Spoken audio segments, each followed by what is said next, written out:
cai a chuva do céu e não torna para lá, mas rega a terra, dá a semente e o pão ao que come. Assim é a palavra que sai de minha boca. Não volta para mim vazia, mas realiza aquilo para o que foi enviada. A partir de agora, você vai ouvir uma palavra que pode mudar completamente sua vida. O vazio, a solidão, a angústia, a falta de paz. Tudo de ruim que sucede em sua vida nesta mensagem, Deus irá mudar e trazer até você paz, alegria, saúde e salvação eterna em Cristo Jesus. As páginas sagradas da Bíblia se abrem agora diante de você. E através do missionário Deovan Lima, ouça uma palavra da boca de Deus.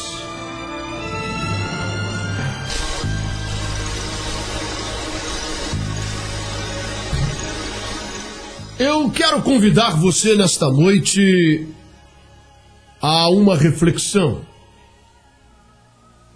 em um dos momentos mais marcantes na vida de um grande profeta de Deus. O profeta Elias. Aquela história que sucedeu no Monte Carmelo. Você conhece bem isso.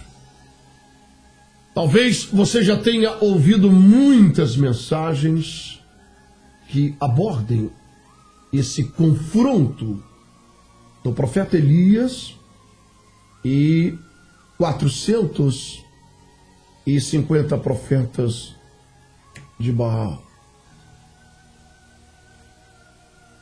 400 profetas de Baal e mais 450 profetas de Asserias. Eram quase 1000 homens. Hoje eu estive meditando sobre isso.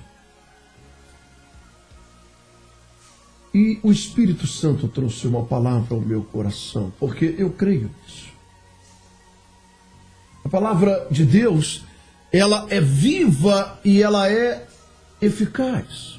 É viva. Veja, ela não é estagnada como uma poça de água ajuntando mosquitos da dengue. Não. É uma água viva, é uma água corrente. Ela se renova a cada manhã.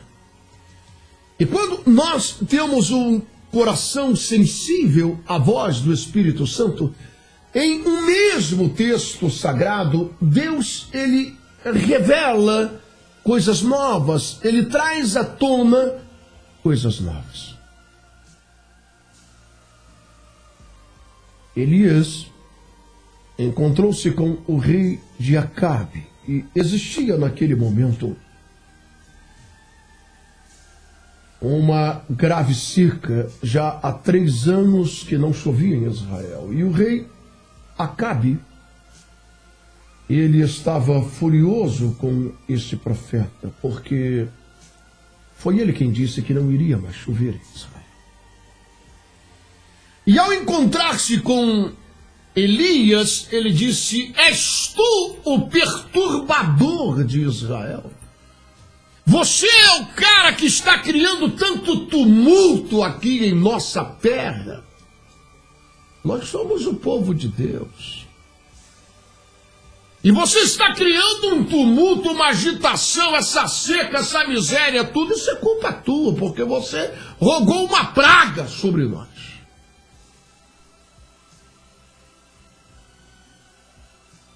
E então Elias disse ao rei de Israel, ao rei Acabe, ele disse: não sou eu o perturbador. Você está enganado. Os perturbadores são outros. E eu quero que você mande agora reunir-se a mim todo Israel chamar os 400 profetas de Baal e os 450 profetas de Asserite. Todos eles. Convoque todo o povo, para que nós venhamos tirar de uma vez por todas esta história a limpo. Quem são os verdadeiros agitadores e perturbadores e causadores de toda a maldição que tem caído sobre essa terra? Então o rei, ele fez exatamente isso. Ele convocou todo o povo de Israel para se reunir aos pés do Monte Carmelo. E ali se ajuntaram também os profetas de Baal e os profetas de Asserite.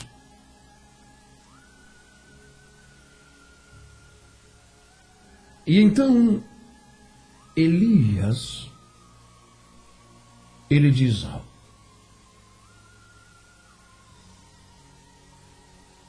Ele diz assim: até quando cocheareis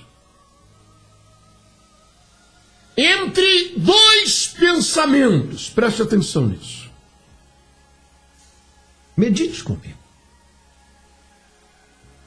Sabe, eu quando medito na palavra de Deus, eu sei que estou fazendo um bem à minha própria alma. Faça a mesma coisa. Nós estamos lidando com a nossa salvação eterna. E é necessário que você entenda de uma vez por todas que desta mesma Bíblia é que surgem todas as heresias e apostasias espirituais que estão espalhadas por aí. Portanto, ao meditarmos da palavra de Deus, acima de tudo, nós devemos fazê-lo no temor de Deus e no clamor ao Espírito Santo para que Ele nos revele a verdade. Nós precisamos entender uma coisa. Aonde esta reflexão, aonde esta palavra que eu estou trazendo a você nessa noite quer te conduzir?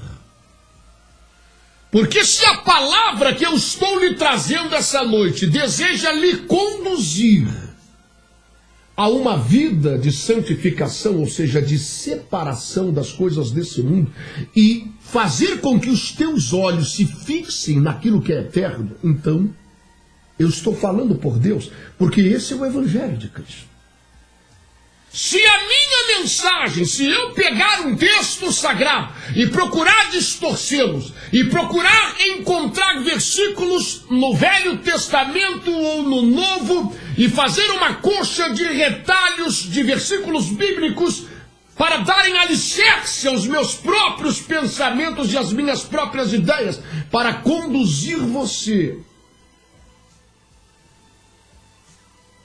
apenas a pensar nas coisas deste mundo, corruptíveis, destrutíveis, que duram pouco tempo. Eu sou o mais miserável de todos os homens, e você que der crédito a isso também é. Porque a morte de Cristo e o evangelho dele, para mim e para você, não terá valor algum. Eu não sou o autor desse pensamento. Quem disse isso foi o apóstolo Paulo. Ele disse: se nós esperarmos em Cristo apenas para as coisas desta vida, apenas para as coisas deste mundo, meu irmão e minha irmã, preste atenção nisso, pelo amor de Deus. O Senhor nos abençoa e tem prazer nisso. O Senhor nos prospera e Ele tem prazer nisso. Mas escute o que eu quero lhe dizer. Nós estamos diante de uma eternidade. onde o teu apartamento, a tua casa, o teu carro importado à prova de bala, ou o teu avião, ou seja lá o que for, ou o teu cargo político, ou o teu emprego, nada disso representa coisa alguma. Preste bem atenção. Eu não sou contra a prosperidade, eu sou a favor dela, desde que ela não tire o meu coração da presença de Deus e cegue os meus olhos para aquilo que é eterno. E para o fato de que eu e você, nós estaremos diante do trono de Deus, aonde iremos prestar contas a Ele de tudo aquilo que pregamos e deixamos de pregar, e tudo aquilo que vivemos e deixamos de viver. Existem livros que registram as obras que fazemos. Eu nunca quero perder essa visão e o entendimento disso. Sabe, eu poderia usar a capacidade que me foi dada por Deus nas Escrituras Sagradas para o meu próprio mal e para a minha própria condenação. Porque eu poderia simplesmente ser mais um dos falsos profetas que existem por aí e proliferaram neste país e em outros países, cumprindo a Escritura Sagrada, que mutilam as verdades bíblicas para se enriquecerem, à custa da boa fé e da ganância de seus ouvintes. Preste atenção. Elias disse ao povo: até quando cocheareis entre dois pensamentos? Vocês não sabem aonde está a verdade. Esses profetas, esses quase 1000 homens, eles pregam uma coisa. E eles falam que Baal é Deus. E eles destruíram o altar de Deus. E eles dizem que Baal, o Deus que personifica as coisas materiais, a riqueza, Ele é Deus. Eu me lembro que Jesus, certa vez, ele disse assim: não podeis servir a dois senhores.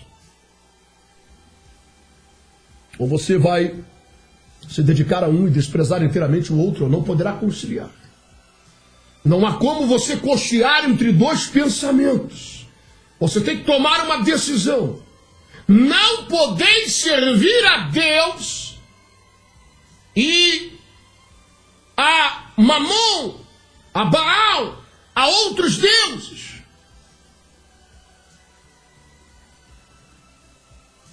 Então nós somos exortados por Jesus, pela palavra de Deus, a tomarmos uma postura, uma posição. E a decisão que tomarmos, nós definiremos nossa eternidade. Não é Deus que tem maldade no coração de enviar alguém para um lago de fogo e enxofre, um lugar horrível, para conviver com o diabo e os seus anjos pelos séculos dos séculos dos séculos. Não é Deus que tem a maldade de fazer isto. São as próprias pessoas que tomarão essa decisão, porque elas vão decidir por Baal, elas vão decidir por Mamon, elas vão decidir por deuses criados e fabricados pela mente humana, pela perversidade ou pela ignorância de líderes, que motivados pela ganância, por interesses próprios, eles saem a capas de versículos bíblicos e produzem o seu próprio Deus. De maneira que você vê hoje em nossos dias, a não ser que você seja uma pessoa que tem uma demência cerebral. Você é alguém perturbado da cabeça e não é senhor do seu raciocínio. Mas se você tiver equilíbrio, você vai perceber que em cada igreja que você entra, você ouve sobre um Deus que é diferente. Você ouve conceitos diferentes sobre esse Deus. Você ouve ideias diferentes sobre esse Deus. Você ouve mensagens diferentes sobre o mesmo Evangelho.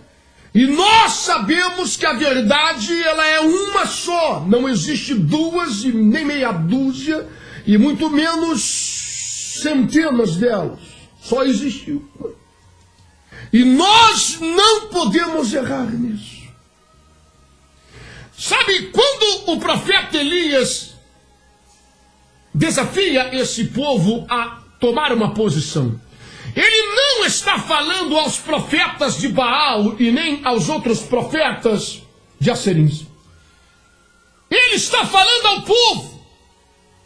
Note que ele não fala a esses homens, ele não chama esses homens à razão, ao equilíbrio, à ponderação, a se voltarem à palavra, a se quebrantarem e a se arrependerem da distorção que eles causaram pela própria ganância, por se assentarem na mesa de Jezabel, por receberem em troca de seu desequilíbrio espiritual favores daquela mulher. Riquezas, terras, posição política, posição social. Nós estamos falando de uma mulher que mandava no rei. Acabe comia na mão de Jezabel, o que ela mandava ele fazer, ele fazia. E aqueles profetas eram favorecidos por essa mulher. Elias não se refere a eles, não fala com eles, porque esses homens têm a mente cauterizada, ou seja, não sangra mais. Eles mergulharam numa perversão da qual não há um retorno. E eu me lembro daquilo que Jesus certa vez disse aos fariseus.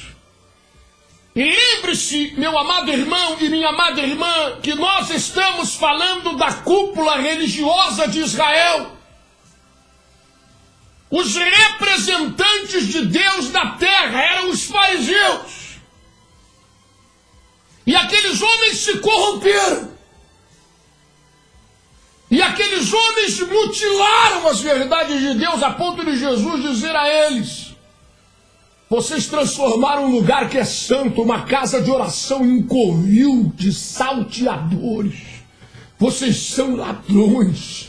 Vocês estão aqui apenas para ganhar grana, para arrancar dinheiro do povo. Vocês estão aqui vendendo esses animais do sacrifício. Isso aqui já está tudo marcado para que vocês possam ganhar dinheiro.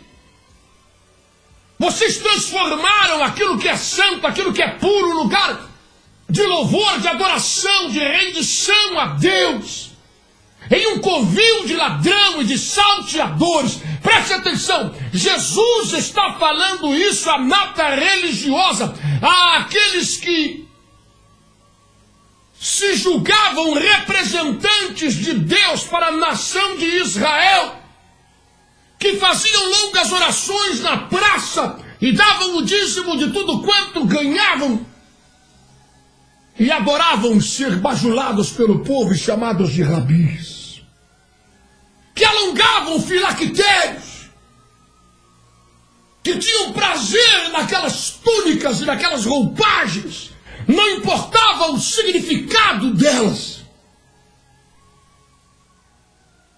Jesus disse a eles, presta atenção, vocês se dizem ser filhos de Abraão, presta atenção. Porque às vezes as pessoas confundem quando nós pregamos o Evangelho dizendo: missionário, você está julgando o pastor A, B, C, D, Y, H. Eu não estou julgando ninguém. Aquilo que a Bíblia diz é real. Eles já estão julgados pela própria palavra. Eu não posso julgar ninguém porque todos nós somos réus.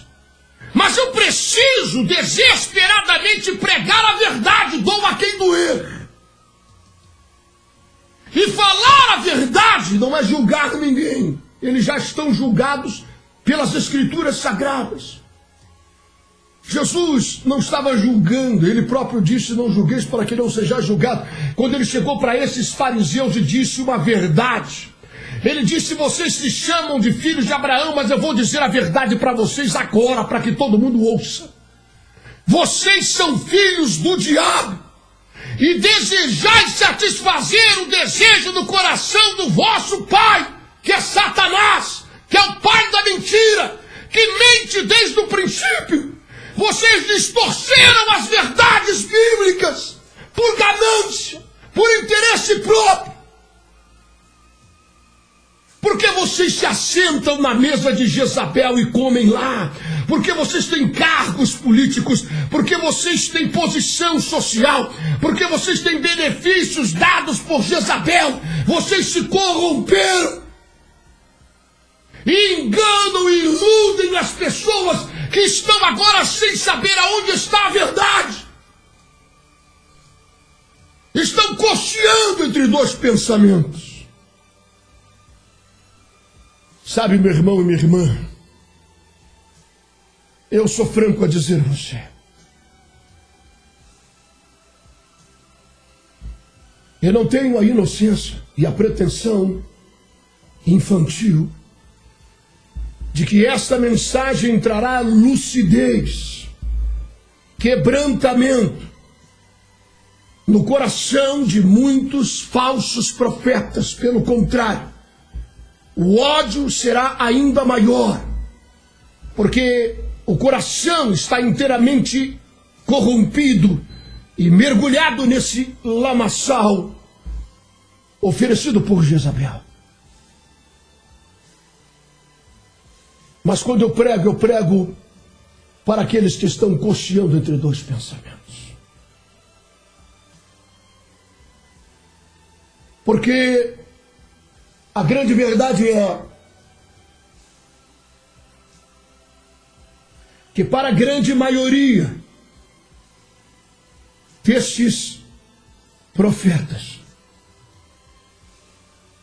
destes líderes, destas pessoas, homens e mulheres, que fazem uso das sagradas escrituras e comem na mesa de Jezabel, alguns, eles verdadeiramente se dão conta de que estão servindo ao diabo. Eles sabem disso. Outros enganam-se a si mesmos e pensam que irão entrar no reino dos céus. Na mente deles, a mentira do diabo tornou-se uma verdade, da mesma forma como aconteceu com Ananias e Safira, que foram levar uma oferta no altar na igreja dirigida por Pedro, Tiago e João. Levaram uma grande quantia em dinheiro para ofertar. Eles foram iludidos pelo diabo. E eles morreram perante o altar pela mão do próprio Deus. Porque eles estavam mentindo ao Espírito Santo. Eles queriam receber a mesma graça. Eles queriam receber a mesma unção que havia abundante sobre aqueles homens que vendiam algumas propriedades que lhes sobravam para trazer aos apóstolos e dividir entre os irmãos, para que não faltasse nada a ninguém, porque havia amor ao próximo. Não era uma campanha de prosperidade para receber uma charrete importada à prova de bala. Não, eles faziam isso motivados pelo amor ao próximo. E quando eles viram aquela abundante graça, disseram: queremos isso também. E venderam um terreninho. E ao venderem, o diabo encheu o coração deles de razões. É isso que o diabo faz. Ele enche o coração dessas pessoas de razões próprias. É isso mesmo, nada vai te acontecer. Você está ajudando a obra, você está contribuindo. Não exagera, não seja fanático. Chega lá e diz que o valor todo é esse, ninguém sabe de nada, ninguém viu nada, Pedro não viu, Tiago não viu. Não tem nenhum irmão da igreja que trabalha no cartório. ninguém sabe de nada, guarda uma parte, leva só uma parte, diz que é tudo. E você vai receber a unção de Deus, o poder do Espírito, a graça de Deus vai vir sobre você e ainda vai sobrar uma grana. O diabo é o pai da mentira, é o que ilude, vai arrastar milhares ao inferno. Escute o que eu estou lhe dizendo. Preste atenção, anote, leve isso consigo para diante do trono de Deus. Nós veremos líderes famosos, considerados grandes, intocáveis, inquestionáveis. Nós veremos esses homens sendo lançados no lago de fogo e enxofre. E veremos gente humilde, simples, sem nome, sem fama, entrando no reino dos céus e possuindo por herança o reino. Preste atenção. Porque o que eu estou falando está na Bíblia Sagrada. Milhares de pessoas chegarão lá. E somente lá vão se dar conta que foram enganadas e iludidas. Muitos já vão chegar lá sabendo que serviram aos seus próprios interesses, deleites, prazeres, serviram ao diabo e à carne. Venderam a sua consciência a Jezabel. Mas muitos só se darão conta do engano lá. E vai haver choro e ranger de dentes. Eles destruíram o altar de Deus e ergueram o altar a Baal, a falsos deuses, a deuses criados pelo interesse humano, pelo desejo carnal de cada um. E o povo não sabia onde estava a verdade. Elias então disse: tragam dois cordeiros. Vocês são o maior número, eu sou um cara só. Vocês são quase 1000. Escolha um cordeiro, parte no meio. Oferecem sacrifício a Baal, aos teus deuses. E clama, porque eu também vou partir o meu cordeiro no meio e vou apresentar um sacrifício ao meu Deus. O Deus que responder com fogo, esse é o verdadeiro Deus. E todo o povo verá a verdade. Você conhece a história tão bem ou melhor do que eu. Sabe que os profetas de Baal clamaram. Do amanhecer do dia até meio-dia e nada. E eles começaram a cortar o corpo e a sangrar, oferecendo o seu próprio sangue a Baal e aos seus deuses. E clamavam por fogo para que Baal se manifestasse. E Elias zombava desses homens, ele dizia: fala mais alto, clama mais alto, ele pode estar dormindo, ele é um Deus. Quem sabe ele tem algo mais importante para fazer? Clama mais alto para ver se ele responde. E nem um sinal, e nada acontecia. E então Elias disse: agora é a minha vez. Ele partiu o cordeiro. Mas ele restaurou o altar de Deus. Ele restaurou o altar de Deus. Preste atenção. Meu irmão, minha irmã, pelo amor de Deus, preste atenção. Ele pegou 12 pedras, cada uma representando uma tribo de Israel, o número da totalidade. E ele ergue novamente esse altar e coloca aquele cordeiro sobre o altar. Ele manda cavar um rego em torno daquele altar. E ele manda que peguem 4 baldes cheios d'água e joguem em cima do cordeiro. E depois diz: faça novamente. E pela terceira vez. E depois pela 4ª vez encham isso de água. E o rego se encheu de água.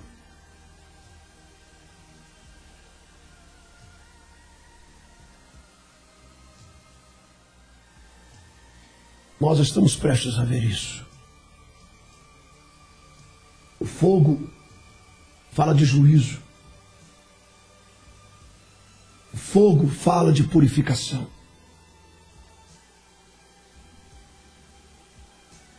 Nós veremos isso. A Bíblia Sagrada diz que o Velho Testamento é sombra do que haveria de vir. Muitos homens do passado foram movidos pelo Espírito Santo a fazerem coisas que eles não se davam conta do que estavam realmente fazendo e que aquilo era algo profético.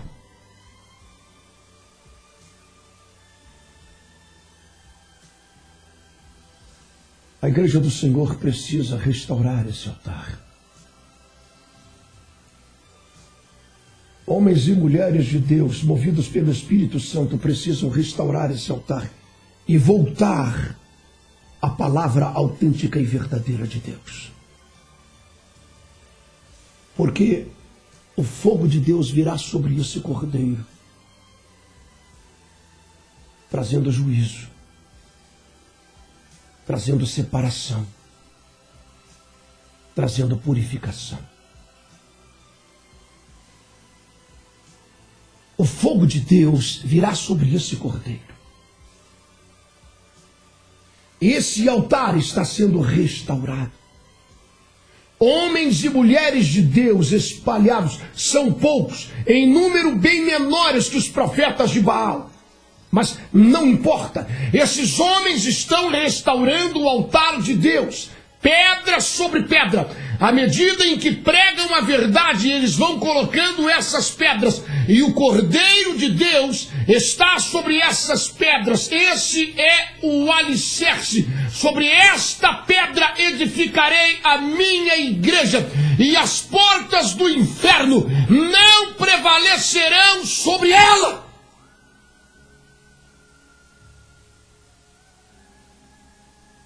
Quando aquele povo viu o fogo descer do céu, queimar o cordeiro, as pedras,